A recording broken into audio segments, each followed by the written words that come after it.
तो हमारा ये प्रश्न है, एक व्रत में क्रमशः 5 लड़कियां बैठी हैं, सीमा, रमा, मधु, शीला एवं रीता।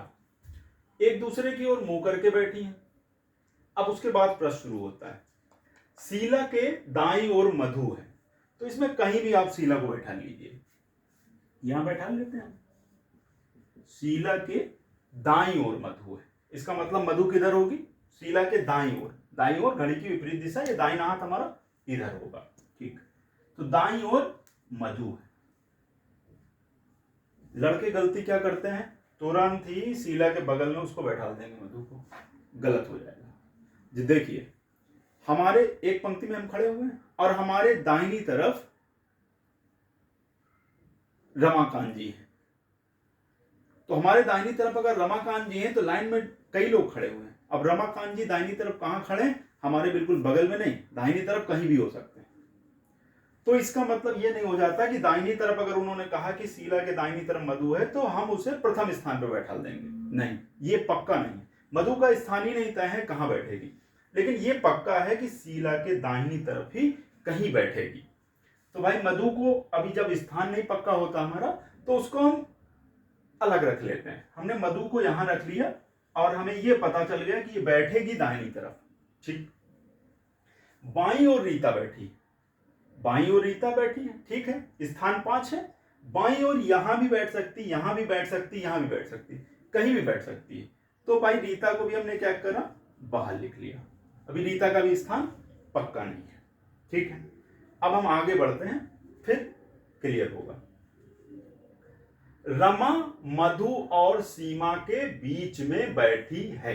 ठीक है, मधु जहां भी बैठी होगी, रमा मधु और सीमा के बीच में बैठी है। इसका मतलब रमा, अभी ये रमा का भी स्थान तय नहीं है, लेकिन ये पक्का है कि रमा बीच में बैठी है। और किसके बीच में बैठी है? मधु और सीमा के। इस तरीके की स्थिति बन रही है।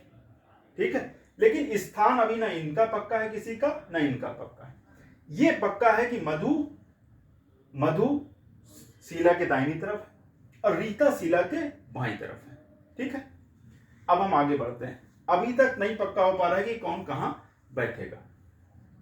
सीमा के दाईं ओर रीता बैठी है, यह जैसे ही आखिरी बात कहता है कि सीमा के दाईं ओर, मान लीजिए सीमा, मधु, रमा, सीमा इस क्रम में बैठी, ये पक्का है। इसके सीमा के दाईं ओर, सीमा के दाईं ओर का मतलब हो गया किस तरफ? एंटी क्लॉकवाइज, घड़ी की विपरीत दिशा में। तो रीता इस तरीके से बैठेगी, इसके दाईं ओर। अब हमारे पास 4 स्थान बचे हुए बैठने के लिए, और चारों स्थान में लोगों को कैसे बैठाना है? इस तरीके से। अब देखिए, मधु कहां बैठेगी? यहां। रमा कहां बैठेगी? यहां। सीमा कहां बैठेगी? यहां। और रीता कहां बैठेगी? यहां। तो इस प्रकार से अब हमारा पक्का हुआ कि कौन कहां बैठेगा। इससे संबंधित अब प्रश्न पूछे जाते हैं। जब एक पहेली को या एक प्रश्न को हम हल कर लेते हैं, फिर इनका हमारे लिए कोई मतलब नहीं रह जाता। अब जो इनके स्थान आ गए, ये आ गए। अब इससे संबंधित प्रश्न पूछे जाते हैं। प्रश्न क्या होते हैं? जैसे के बाईं ओर कौन बैठा है? मधु के बाईं ओर कौन बैठा है? मधु कहां बैठी? ये बैठी। इसके बाईं ओर कौन बैठा है? दाहिना ये, बायां ये, शीला बैठी हुई। मधु के बाईं ओर शीला बैठी हुई। रीता और रमा के मध्य में कौन बैठा है? ये रीता हो गया और ये रमा हो गई। कौन बैठा है मध्य में? सीमा। दूसरे प्रश्न का उत्तर सीमा। सीमा के बाईं ओर कौन बैठा है? भाई सीमा कहां है? ये सीमा हो गई। इसके बाईं ओर कौन बैठा है? बाईं का मतलब क्लॉकवाइज, ऐसे बैठे होंगे क्लॉकवाइज। तो बाईं ओर कौन बैठा हुआ है? रमा बैठी हुई। अगला प्रश्न है, शीला और सीमा के मध्य में कौन बैठा है? तो शीला ये हो गई, सीमा ये हो गई। और इसका उत्तर इन्होंने दिया हुआ है रमा मधु कोई नहीं रीता। अब यहां पे देखिएगा जरा, शीला और सीमा के कौन मध्य में बैठा है? अब शीला सीमा के बीच में आ गए 2 लोग। यहां भी अगर आपने एक उत्तर दिया, मधु दिया या रमा दिया, गलत हो जाएगा। ठीक है, तो मधु और रमा दोनों शीला सीमा के बीच में बैठे हैं, लेकिन हमारे ऑप्शन में ये उत्तर ही नहीं है। न मधु है, अलग अलग दिया हुआ है, मधु रमा, लेकिन मधु रमा एक साथ तो नहीं है, तो इसमें एक उत्तर है कोई नहीं। तो हम लिखेंगे कि हमारा उसके बीच में कौन बैठा है, इसमें जो भी उत्तर दिए हैं इनमें से कोई भी नहीं होगा। आखिरी है रमा के बाईं ओर कौन बैठा है, तो भाई रमा के पास चले जाए, ये रमा हो गई। रमा के बाईं ओर कौन बैठा है, तो बाईं ओर घड़ी की दिशा में मधु बैठी। तो इस प्रकार से हम इन प्रश्नों को हल करते हैं। बैठक व्यवस्था के सारे प्रश्न इसी तरीके से किए जाते हैं, लेकिन एक बात का ध्यान रखा जाता है, जब तक स्थान निर्धारित ना हो जाए तब तक उस स्थान पे उसको बैठाला नहीं जाता है।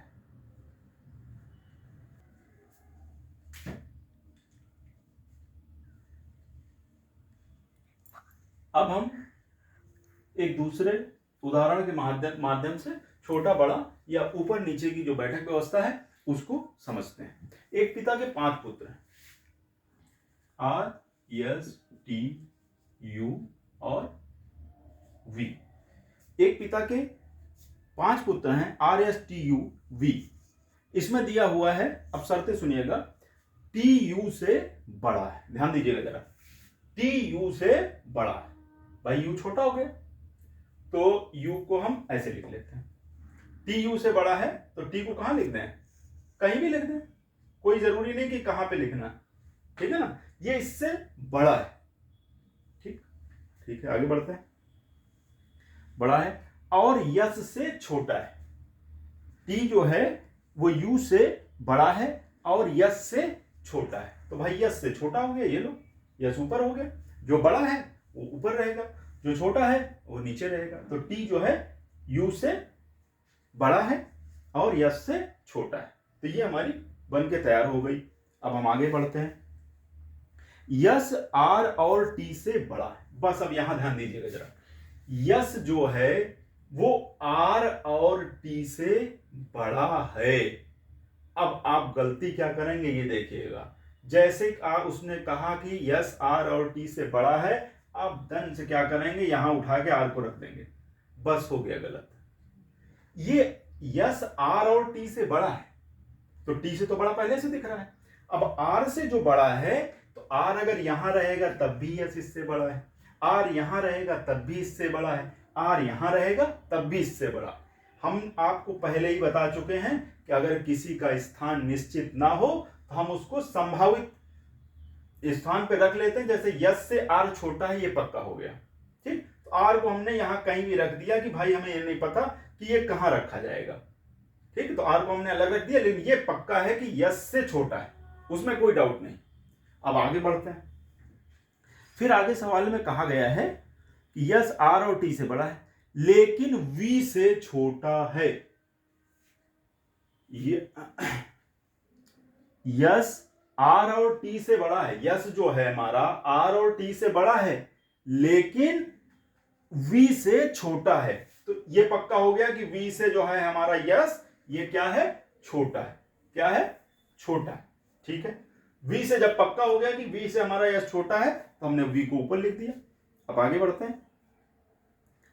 R U से बड़ा है लेकिन T से छोटा है, R जो है U से बड़ा है लेकिन T से छोटा है। अब R का स्थान बिल्कुल पक्का हो गया कि R U से बड़ा है तो U के ऊपर आएगा और T से छोटा है तो T से के नीचे आएगा, तो R का स्थान कौन सा आ गया, ये आ गया।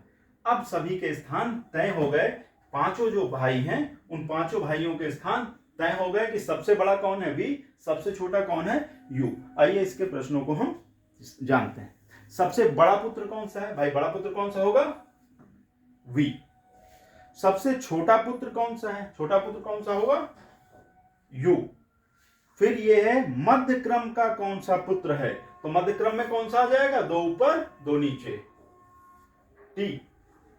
उसके बाद है ऊपर से दूसरे क्रम का कौन सा पुत्र है, 1 2, कौन सा आया, यस, यस नंबर का पुत्र दूसरे क्रम का पुत्र है। फिर उसके बाद आते हैं नीचे से दूसरे क्रम का कौन सा पुत्र है, भाई कौन आया नीचे से दूसरा, पहला दूसरा, तो कौन सा आएगा, R। कौन सा आएगा, R। तो बैठक व्यवस्था में हमको विशेष ध्यान रखना होता है कि जब तक किसी का स्थान बिल्कुल निश्चित ना हो तब तक हम उसको वहां पर बैठालते हैं। ठीक है।